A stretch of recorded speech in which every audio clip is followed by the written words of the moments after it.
are you? Welcome. Sorry. This is the Nisha Jackson Show. I'm Rusty Humphries, and I cannot not wake up all night long. It's driving me nuts, and I don't know, maybe I'm the only guy, Nisha. I don't know if this is happening to a lot more people, if this is a new thing, but I keep waking up at night, and it's driving me crazy. How are you doing, by the way? How am I doing? Yeah. Do you sleep at night? Good. I sleep really well at night, but I have gone through periods of time that I don't sleep. Of course I sleep, but I'm like waking up multiple times. And, you know, most people don't understand why they're waking up. They just think, oh, I just have insomnia, or I just can't sleep. Or I got to go to the bathroom again. Sleep. Yeah, I have to go to the bathroom again, which, by the way, is not, you don't really have to go to the bathroom. You don't? No. I'm going to tell you why you don't really have to go to the bathroom at night. I'm all ears. Go ahead. You're on. This is going to be a major breakthrough for most people listening to this. So, you know, people who don't sleep, and I have felt like this, feel like they've been hit by a Mack truck. And sometimes it's like every morning for 3 months straight, you wake up and you're like, wait, I just laid down. I don't feel like I slept at all. And it's so hard to get going the next day. You get brain scramble. You can't finish a task. You start getting anxious and depressed. You have problems even pooping. It's like your whole system is a mess. And it's frightening because many people can't even perform at their jobs when they don't sleep. And I don't have to get into all of the things that happen in your body when you don't sleep. Your immune system is more compromised. You're more likely to get depressed. It affects other hormones. It causes more fat gain in your body especially around your midsection. So the most common cause of inability to stay asleep through the night is your awake hormone, which is your cortisol, kind of like adrenaline. Okay. That comes up at night. So it comes up because we've kind of worn out our stress system, right? So what happens is that when we're running on adrenaline, maybe we're cracked out with ADD drugs, or we're cracked out with caffeine, or we're cracked out with stress, or we're even a high performance athlete where we're using a lot of adrenaline all the time. What happens over time is that our stress system gets worn down. And so you actually end up producing less of that get up and go hormone during the day. So you feel like total crud during the day. You don't have any energy. You hit the wall at 2:00 in the afternoon. You don't know what's going on. You've got this heightened sense of exhaustion. Yes. And then sometimes it's awful. People get a second wind at 7:00 at night. It's like, woohoo, let's go. I can get up until 2 in the morning. Worst case scenario, because that's not what your body is supposed to be saying at 7:00 at night. So your whole rhythm is off. Like you're tired during the day and wired at night. Mm-hmm. And so what happens is that when you finally give your body and your brain a break in the evening, you sit down, kind of veg out on the couch or whatever, or you don't have so many things coming into your brain, all of a sudden your body starts making cortisol. And the cortisol is the wake up your brain hormone. That's not the one you want at 2:00 in the morning, right? So that is the most common cause of wakefulness at night, is that you go to bed, you might fall asleep, but you wake up repeatedly. And when that cortisol comes up, what happens is it stimulates your bladder. And then you got to get out of bed and pee, or at least you think you got to get out of bed and pee. But why did you never have to get out of bed and pee before? It's not like you're drinking 7 gallons of water before you go to bed. So people might have to get up 3 times at night to go to the bathroom. They don't really have to do that. It's not like their bladder is so full they got to go empty it. It's that their cortisol is spiking and it's telling their brain to wake up. It's stimulating their bladder, telling them that they have to go urinate. And sometimes people will even wake up and be starving, and they'll go to the kitchen and start eating.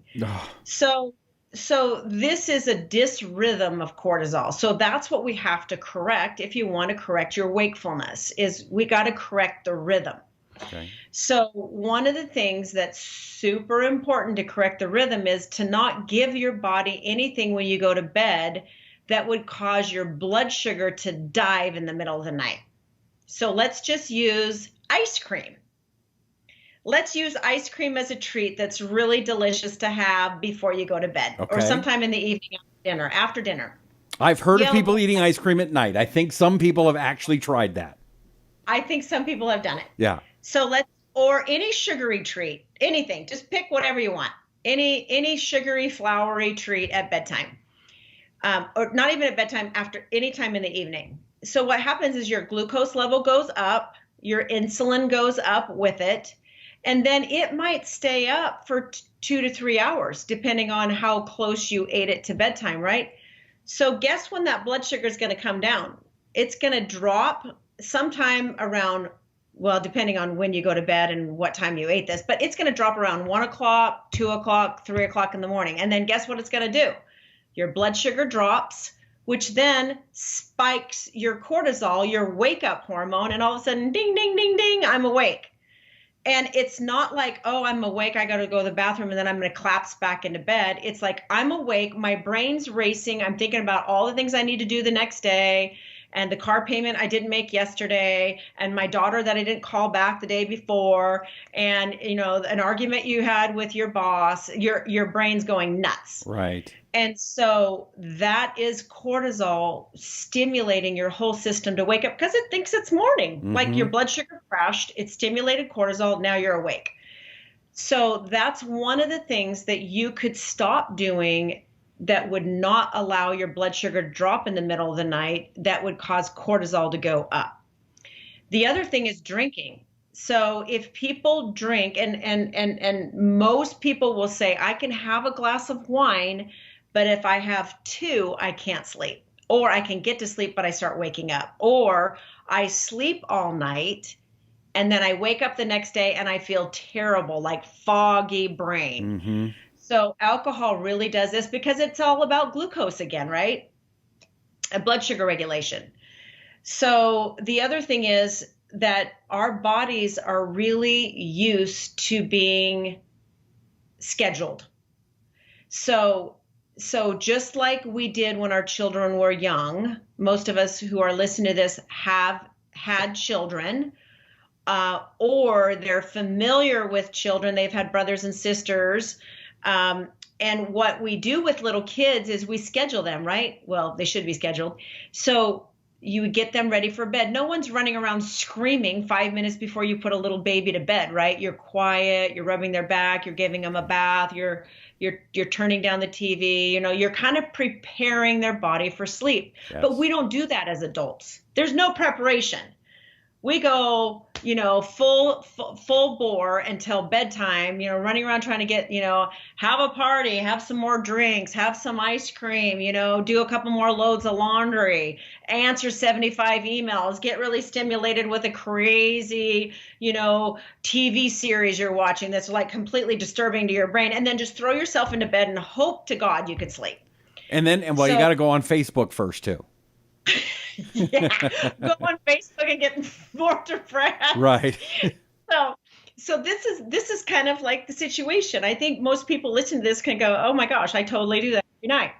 So that is what you want to get under control. Like, hello, let's just turn down the lights or turn off the lights, maybe start using those special glasses at night, and kind of key yourself, just dial yourself down. And take a bath, use some lavender, have some chamomile tea. I mean, this sounds like grandma, but it works. It works to tell your brain it's time to go to sleep and start to get more scheduled. Work with your body a little bit. This is my favorite supplement. In fact, Michael, my sweetie, had recently a problem sleeping. And he said, Nish, I woke up in the middle of the night. I couldn't go back to sleep. I've done it 3 nights in a row. And I said, oh, you're making cortisol in the middle of the night. He's like, yeah, I keep having to get up and go pee. And I said, okay, we need to fix that. We need to give you 2 stress PM before you go to sleep. And what that's going to do is it's going to blunt cortisol. This stuff, I could give this to a 5-year-old. This is so safe. It's extracted from egg yolks. Okay, it's not egg yolks, but the chemical is that helps blunt cortisol is extracted from egg yolks. And what it does is it blunts cortisol, so it keeps the cortisol down like quiet during the night so that you're not spiking and having to wake up and go to the bathroom, or wake up and start thinking about all the things you didn't do or need to do. This is not a sleeping pill. It does not sedate you, but it keeps cortisol low as it should be while you're sleeping. Isn't this fascinating? It is fascinating. Can I ask you a question that's like the exact opposite for 1 second? Yes. Okay, so I traveled from Africa home. I've been jet lagging like 2 weeks, and it's driving me crazy. I the other day slept like 12 hours. That's not good either.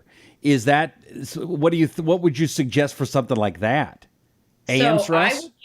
I would use both of these because this keeps the cortisol low, and this helps the sleep brain chemicals. It's just called sleep. Okay, so for folks who are listening, what are you holding up here? I'm holding the sleep supplement and the stress PM supplement. Okay. So stress PM does exactly what it says it does. It blunts the stress chemical at night, which is cortisol, not a sleeping pill. All right. The sleep supplement works on sleep brain chemicals. So you just basically, Rusty, you just have to tell your brain what to do. Like, hello, we're in a different time zone. We're not in Africa anymore. We need to switch over. So you have to sometimes just tell it what to do, and these two will tell it what to do. Okay, that's great advice. Sometimes we'll have to do something called a melatonin challenge, where we ramp our patients up on melatonin pretty high and then bring them back down again to break the sleep cycle. Because some people have been doing this for years, and it's like so ingrained in their brain that we have to really change it up more aggressively. My daughter's really good at taking melatonin. I think she's like at 20, 25 milligrams. That's probably good, huh? Yeah, that's pretty high. Yeah, that's pretty high. Yeah. I would say that's probably too high. I would say that too, but you know what? She's almost 20, so she knows it all. Alrighty then. Yeah. Just 2 or 3 other things. Yeah. Please do not have light hit your eyes. Like I said, in the evening, turn your lights down. If you get up in the middle of the night, I would recommend taking 2 more of these if you wake up in the night, because you have to break that cycle. Again, not a sleeping pill. It just keeps the cortisol down. But light in your eyes will stimulate melatonin, which will stimulate cortisol. We don't want that. Keep your bedroom dark and cool. We sleep better when it's dark and very cool, like 68 degrees. Kick your animals out of the room or anything else that is waking you up at night. That might be a very loud snoring person. I don't know. Need to deal with that with like earplugs, eye masks, whatever. Again, this is all starting to sound really grandma-ish. But keeping the light out of your eyes really does help, and it really does work. Stop drinking caffeine after 2 o'clock. If you have fatty liver, which is what I talked about last week, you have to stop drinking caffeine after 2 p.m. because if you do, your liver is so sluggish that it's going to take too long to metabolize out the caffeine. Now, you might not feel stimulated, but your liver has not metabolized it, which means it's still affecting your nervous system and causing you not to sleep. So that's another important little caveat in getting your body rested and feeling good the next day. Awesome. All great advice. If you want to find out more and you want to get some of these supplements she's talking about, the PM stress or the sleep supplement, also AM stress is great too, isn't it? Yeah, so AM stress brings the cortisol back up during the day. It looks like this one. It looks just like it, AM and PM stress. But this one brings it up during the day and helps optimize it so that you feel more energy, focus, stamina. You can actually get a task done. And then PM stress is for blunting the cortisol and getting your brain to calm down and rest and recover. All great supplements. Go to nishajackson.com to find out more. That is nishajackson.com. You can also, if you would please, subscribe. Hit that subscribe button. Whether you're watching on YouTube or Facebook, make sure you share it and let people know. We're heard on Apple Podcasts, Google Podcasts, Apple TV, Roku, wherever you're looking for any kind of good show. Well, no one does it better than Dr. Nisha Jackson. So we sure appreciate you. Thank you very much. Anything to wrap it up really quick, Nisha? No, take your sleep very seriously. It's the only time to recover. You look better, feel better, age better, have less illness, get sick less often, and you're going to like people more if you sleep better because you won't be so irritable. And I think that's good. We got enough stress going on right now. We need to make sure that our mood is good. I like it. I like it a lot. Well, we sure like you, and we appreciate you. Thank you so much. I'm Rusty Humphries. She is Nisha Jackson. And this is the Nisha Jackson Show.